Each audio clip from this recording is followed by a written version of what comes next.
చెప్పుకుంటారంట.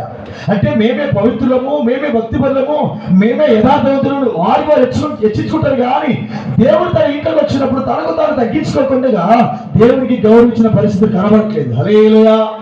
అంటే పరిశీలనగా వారు తమకు తామే హెచ్చించుకొని మేమే పవిత్రమని వారు చెప్పుకుంటారు. కానీ ఇది దేవునికి తాగదు, దేవునికి ఇష్టం కాదు. సరే పిలిచాడు, వెళ్ళాడు. ఆయన వెళ్ళిన తర్వాత ఆయనకి మర్యాద జరగలేదు. హల్లెలూయా. అయితే ఒక స్త్రీ విన్నది, పరిశీలన యేసు ప్రభువారు విన్నారు.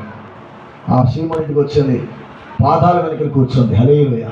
కూర్చొని ఆమె చేసిన పాపము జ్ఞాపకం తెచ్చుకుంటే హృదయం విలవిలాడిపోయి కన్నీరు గారుతూ ఉందట. దేవుని స్తోత్రం. ఇంత ఘోరమైన పాడు పనులు నేను చేశాను ప్రభువా, అయ్యా నీ పాదాల చేత రాడని నాకు కృప చూపించావు. ఈరోజు ఆ పాపాలను విడిచిపెడతానని చెప్పేసి ప్రభు పాదాల దగ్గర కూర్చొని ఆమె చేసిన పాపాలను బట్టి తలంచుకొని ఏడుస్తుంటే ఆ కన్నీరంతా కూడా యేసు ప్రభు పాదాలను గడిపేసింది. హల్లెలూయా. హల్లెలూయా. అంటే తనకు తాను మొట్టమొదటిగా చూడండి, తన కన్నీళ్లతో యేసు ప్రభు యొక్క పాదములను ఆమె తడిపింది. అంటే యేసు ప్రభువాన్ని ఏ విధంగా గౌరవించాలి, ఏ విధంగా మర్యాద చూపించాలో ఆమె అంతకంటే ఎక్కువగా. హల్లెలూయా. మా మీద సాధారణంగా చెబుతూ నిలుస్తాను కాలు కడుక్కోమని, హల్లెలూయా, లేదా ట్యాప్ దగ్గరికి వెళ్ళి ట్యాప్ ఇప్పుడు కాలు కడుక్కోమంటే, కానీ ఈమె చేసిన పని తెలుసా, తన శరీరముల కన్నీళ్లతో యేసు ప్రభువు యొక్క పాదాలు ఏం చేస్తుందంటే చెప్పండి, కడుగుతుంది. హల్లెలూయా. హల్లెలూయా. చూడండి, ఒకరోజు అబ్రహాము ఎండవేళ సింధూర వృక్ష దగ్గర కూర్చున్నాడు. అయితే అక్కడికి ముగ్గురు మనుషులు కనబడ్డారు, దూరాన కనబడ్డారు, చూశాడు.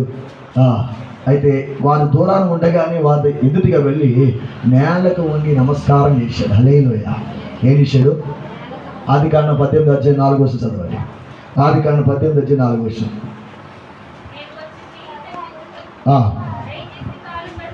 దయచేసి కాళ్ళు కడుక్కోమని ఈ చెట్టు కింద అలసట తీర్చుకోండి. అలేలు గమనించాలి, వారు అలసిపోయినారు అని అబ్రహాము గమనించి ఏం చేశాడు? దయచేసి నేను కొంచెం నీళ్లు తెప్పించదను, దయచేసి కాళ్ళు కడుగుకొని. హల్లెలూయా. చూడండి, అబ్రహాము కూడా దేవుణ్ణి గౌరవించాడు. అబ్రహాము దేవునికి లోబడి ఉన్నాడు. హల్లెలూయా.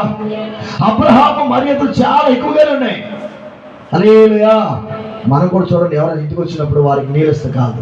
ఇప్పుడు ఏం లేదండి, ఉన్నాయా? ఆ పక్కన ట్యాప్ ఉంటుంది, దానికి వెళ్ళిపోయి మనం గడిగేస్తుంటాం.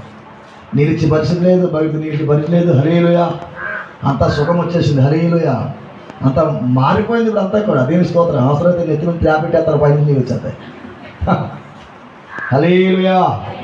అప్పుడు మర్యాద ఏంటి? ఎవరైనా ఇంటికి వచ్చినప్పుడు ఏం చేసేవారు వాళ్ళు చెప్పండి, కాలుకి నీళ్ళు ఇచ్చేవారు. దగ్గరుండి ఆ నీళ్ళు ముంచి అయ్యా కాలు కడుక్కోండి. దేవుని స్తోత్రం. అంటే నీవు వారిని గౌరవించుతావు. హల్లెలూయా. ఏం చెప్పండి, అది గౌరవించడం. హల్లెలూయా. అంటే మరి మొట్టమొదటిగా దేవుని గౌరవించడం మనం ఏం చేయాలి చెప్పండి? నేర్చుకోవాలంటున్నాడు ఆయన. నేను స్తోత్ర. అబ్రహాము నేర్చుకున్నాడు. ఆ ముగ్గురు మనుషులు రాగానే అయ్యా కొంచెం నీళ్ళు రప్పిస్తాను, దయచేసి కాలు కొడుకొని ఈ చెట్టు కింద కొంచెం అలసట తీర్చుకోండి. హల్లెలూయా. నువ్వు నీళ్ళే అవసరం కడుక్కొని అని చెప్పేసి సొమ్ము పట్టుకుంటే చాలు. అలా ఎలాంటప్పుడు ఏమో నువ్వు నీళ్ళు ఎలాంటప్పుడు ఇస్తా? పెళ్ళైనప్పుడు పెళ్లి కూతురు ఇంటికి వస్తారు కదా, అప్పుడు పేటేస్తావు. హల్లెలూయా.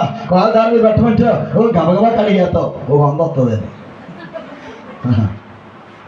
ప్రభు ప్రతిదానికి డబ్బే. హల్లెలూయా. ఏం చెప్పండి? ప్రతిదానికి బొర్రపడి తల్లిగా ఉంది. నేను స్తోత్రం. ఎవరైనా పెద్ద మంచి వెంటనే వస్తుంది. హల్లెలూయా. చాప కింద ధాన్యం వేస్తుంది.